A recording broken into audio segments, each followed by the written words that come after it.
495 words about racing in a Honda Fit, Gran Turismo 7.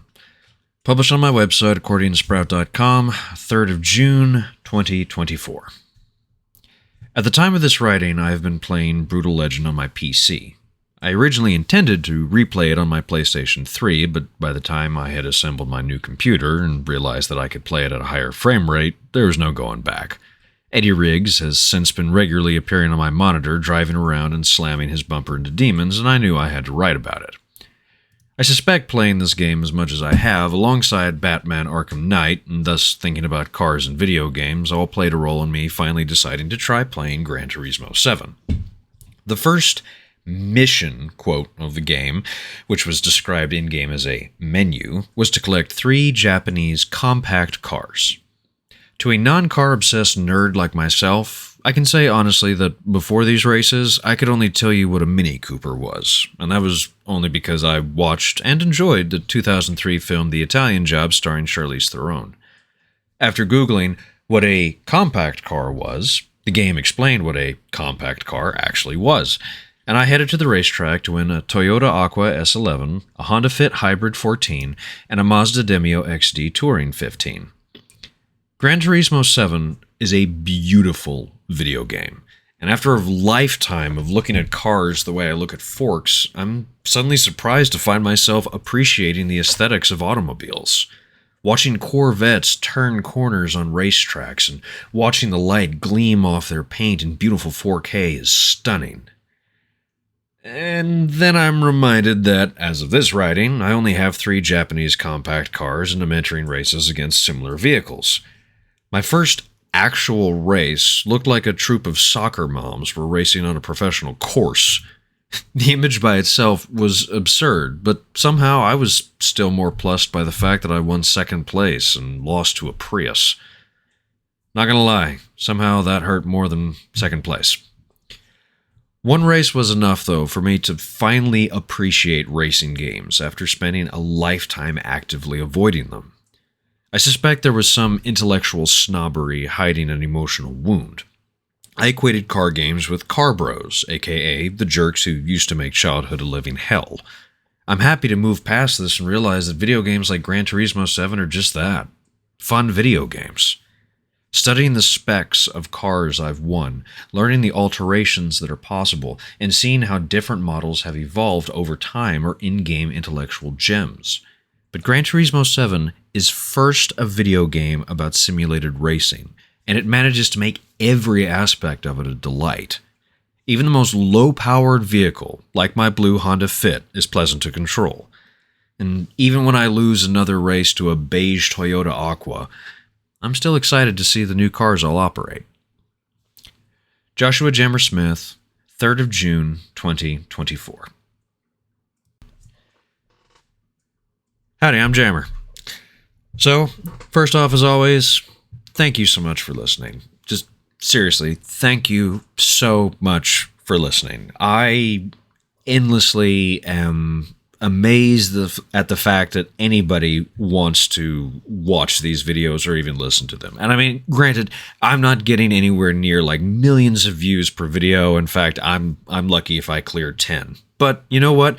Whoever you 10 regular people are, I really appreciate you. I appreciate you giving me your time, because at the end of the day, that's all you got. And the fact that you gave me some of yours is just it flipping rules, dude. Or dudette. Or dudes with a Z. That's a gender-neutral version of dude, by the way. Just letting you know. Anyway, let's get the necessary YouTube claptrap out of the way. First off, please like, share, and subscribe, because it helps me get on the algorithm. Well, honestly, not really, but I'm told that it does, so hey, like, share, and subscribe. It's literally the smallest little gesture you can do to help out the channel.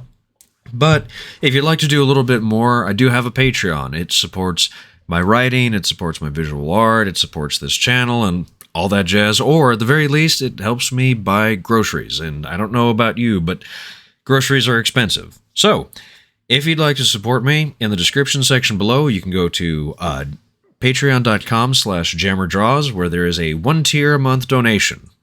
That's it. $1 every single month. So if you've got $1 this month you don't mind parting with, or $12 this year, hey, I will take anything and everything. And I think there should also be an option to do a one-time donation as well. But if you'd like to support, go there. Now, let's get into what we're actually here for, which is Gran Turismo 7. So a couple of things. This essay obviously was written in June, so the opening sentence where it's talking about I've been playing Brutal Legend, I actually finished that game again for like the 8th or 9th time at this point in my life, which if you haven't played Brutal Legend, you should. That game rules. Like, seriously, that is one of my most favorite games of all time. I will play it over and over and over and never get tired of it. But there's one little sentence in there that says, and I knew I had to write about it, in the original essay, which you can find in the description section, there's a hyperlink in the article to the essay I wrote about Eddie Riggs, the Deuce, the Hot Rod, aka the car in Brutal Legend. And hey, if you got time, I would appreciate it if you read it, because I think it's a pretty good article. But then also, I would just love to see more people talking about Brutal Legend again, because the game is great. But, like I do note in the essay, it was mostly because of that, as well as my sort of continual replaying of Batman Arkham Knight, and specifically driving around in the Batmobile. I don't know. Gran Turismo had just sort of come out at that point, or it had been out there for a while, and I thought it would be fun to finally try a racing game. And granted, there are hundreds of racing video games out there on the market, but Gran Turismo 7 is kind of like the gold standard for a lot of people. And I remember playing some of the original Gran Turismo games. I don't think for PlayStation, but I think a friend of mine had it on PlayStation 2, and I played it, and it was a beautiful racing game. Gran Turismo 7 for PS5 is radiant. It is gorgeous. Just about every single car in that game is a work of art. Even the most like underpowered vehicles in that game. I mean, DeLoreans look pretty in that game, for flip's sake. And this blue Toyota that I'm driving, and that's the central piece, or the central images that I incorporate in my essay.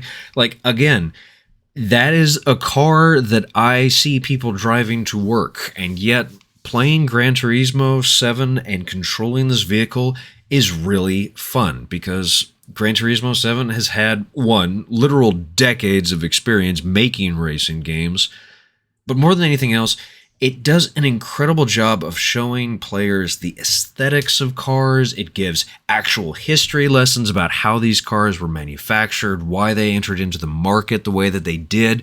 I noted in this game, several of the missions or menus are about, hey, I want you to go out, do some races, and then purchase 3 or 4 varieties of a specific model type of vehicle. So Japanese compact cars, those are the ones, and I list the 3 of them. Let's see. Yeah, the Toyota Aqua S11, a Honda Fit Hybrid 14, and a Mazda Demio XD Touring 15. And just for clarification, that should be 2011, 2014, and 2015. Again, I didn't know what a compact car was before I played this game, because I have never really been a car bro or a car guy. For me, cars have pretty much always been a way to get from point A to point B. But playing just a couple of hours of Gran Turismo 7 was enough for me to finally start actually noticing the subtle differences in design mechanics in terms of, I mean, the outward surface level visual aesthetic of automobiles, but then also just how cars are structured in terms of their engineering, what purposes they play, what have you. Also, I don't know what's going on with like my throat right now. I'm starting to feel getting kind of hard to speak, but I don't want to stop just yet, because there's still a lot more I did want to say. But with this short essay, I really just wanted to sort of broach the topic of how in my life car video games have always been around. Like, again, I'm old enough, I was playing the Super Nintendo Entertainment System. That was my first video game console. And I never played racing games on it, except maybe Mario Kart with some friends. And then with the N64 or the PlayStation 2, I was aware of racing games, but I never played them because, again, cars didn't really interest me that much. at least in terms of video games, I owned a ton of Hot Wheels cars and a ton of Lego cars. But what's important is that racing was not the primary genre of game that I approached whenever I approached playing video games. Just playing an hour of Gran Turismo 7 and driving a Honda Fit is enough for me to actually now start regularly playing racing games. And as of this recording, I have actually purposely gone out of my way to start playing more racing games so I can start trying to write some essays about it. So keep your eyes open there. It'll probably be a while before I get any loaded up onto the website. But anyway, this essay I'm fond of it a lot. One, because Gran Turismo 7 is gorgeous. I don't like the microtransactions that exist in that game, but they're so small in relation to the game as a whole, so that I would recommend anybody, if you have a PlayStation 5, pick up a copy of Gran Turismo 7. You won't regret it, because even if you're driving like the most underpowered vehicle, it's going to be visually spectacular to behold. And hopefully, like me, it'll make you start thinking, hey, I'd like to start playing some more racing games. So, that was a much longer portion than the original essay, but you know what? These after portions are kind of starting to be like that for these shorter essays, so what can you do? And hey, if you're still around, thank you again for listening. I tremendously appreciate it. Go play some video games.